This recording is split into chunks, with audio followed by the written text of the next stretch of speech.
p.m. Eastern Standard Time. At 4:18 p.m. Eastern Standard Time, a severe thunderstorm was located 7 miles northwest of Spencer, or 23 miles northwest of Bloomington, moving east at 60 miles per hour. Expected hazards include 60 miles per hour wind gusts and quarter-size hail. This is a radar-indicated threat. The following impacts are expected. Hail damage to vehicles is expected. Expect wind damage to roofs, siding, and trees. Locations impacted include Bloomington, Martinsville, Spencer, Hilletsville, Cloverdale, Morgantown, Gosport, Paragon, Steinsville, Malleysville, Indiana University, Quincy, McCormick Creek State Park, Lake Lemon, Patricksburg, Yellowwood Lake, Woodville Hills, Kegels Mill Lake, Unionville, and Denver.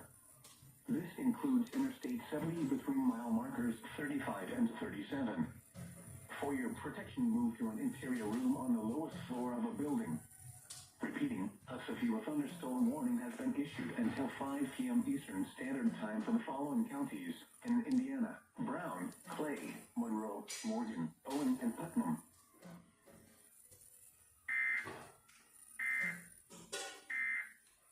Great sound. Looking